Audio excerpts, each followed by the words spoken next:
உன்னுடைய எல்ல தேவதையாரு எல்லையில மையம் கொண்டு இருக்கிற பேர் என்ன?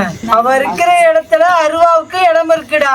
ஆணுக்கு அதிகாரம் கிடையாது. உன்னுடைய குலதெய்வம் அகோர ரூபத்துல அவளுக்கு முன்னு காக்கிறவ அகோர ரூபத்துல இருக்கிறா. வீச்சருவா கையில வச்சுக்கிட்டு நிக்கிறா. கருப்பு உருவக்காரி உன் குலதேவதைக்கு முன்னாடி காவலுக்கு நிக்கிறா.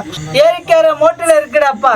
நதிக்கார ஒட்டுல இருக்குது. ஒத்தப்பனை மரம் அருகில் இருக்கு. வயக்காடு உண்டு. வயக்காடு பக்கத்துல ஒத்தப்பனை மரம் இருக்கும். அவளுக்கு 3 நாமம் உண்டுடா. அந்த 3 நாமத்துல முதல் நாமமாக இருக்குது செல்லிடா. குல வழிபாடுல மூதாதையர் காலத்துல பெண் பிறந்து அது இறந்து கன்னி வழிபாடுல வழிபாடு பண்ணது. அந்த கன்னிக்கோட பேரு செல்லி. கண்ணியில வந்த வழிபாடுதான் உங்களுது. அந்த கன்னிக்கு காவலா நிக்கிறவ காளி. கண்டறிஞ்சது உண்டாடா? ஒரு கனவுல கண்ட இடம் உண்டாமா? கண்டது உண்டு. அந்த சாமி பேரு என்னங்க?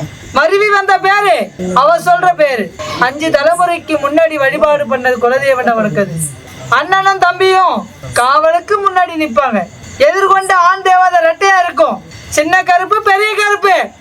வீச்சருவா வழிபாடு உண்டு அந்த இடத்துல.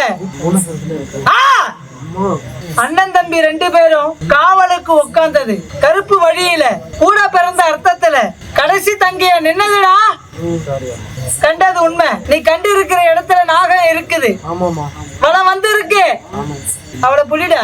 தொழில வந்த குறை நீக்கி வர்றேன். நீக்கி தரேன். வந்த தடையை நீக்கி மறு உத்தியோகத்துக்கு அதிகாரம் கொடுக்கறேன். 21 நாள் பொருடாப்பா. கழுவிட நேரம் உனக்கு நேரம் சரியில்லாம இருக்கு.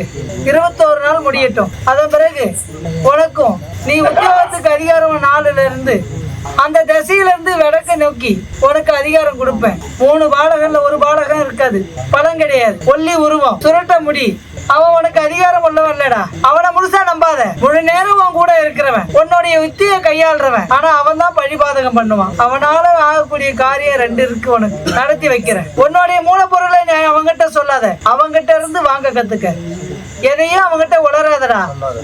உன் சுகபோக வாழ்க்கைக்கும் நீ அனுபவிக்கிற சந்தோஷத்தையும் அவங்கிட்ட வெளிப்படையா சொல்லி அவனுக்கு உன் மேல பொறாம உண்டாகிருக்கு. உனக்கு கிடைக்கிற லாபமும் அவங்கிட்ட சொல்லாத. நெடுங்காலம் உன் கூட பழகணும். அவன் என்ன பிடிச்சிட்டு இல்ல, என்ன அழிச்சிட்டு உன் வீட்டுக்கு வா.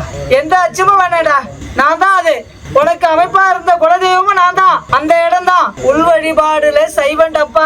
எதிர்கொண்டவனுக்கு தான் அசைவம். உள் வழிபாடு சைவம். உன் வழிபாடுல பலன் இல்லை. அதை செஞ்சாலும் உன் குடும்ப திருப்திக்கு இருக்காது. கண்டறிஞ்சத என்ன அழைச்சிட்டு வா. நாளுக்கு நாள் உன் குடும்பத்துல இருக்கக்கூடிய பிரச்சனை நீக்கி தர. பிரச்சனை இருக்குடாப்பா. மன நிம்மதி கிடையாது. சந்தோஷம் கிடையாது.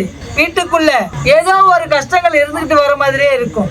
துக்கத்துல இருக்கிற மாதிரியே தோணும். மனைக்கு ஒரு மங்களம் உண்டாகும். வேலை கூடி வரும். 7 பிறவியில உன் குலத்துல நடந்தது. உன் முப்பாட்டனுடைய பிறவியை நீ எடுத்திருக்க. பிறவியில அவன் வழிபாடு வச்சு கும்பிட்ட ஆலயத்தை உன் மூலியமாவே கண்டுபிடிக்க வச்சான். பூர்வ ஜென்ம சிந்தனையும் கொஞ்சம் வந்து போகும். மறைச்சு வர்றேன் போடா.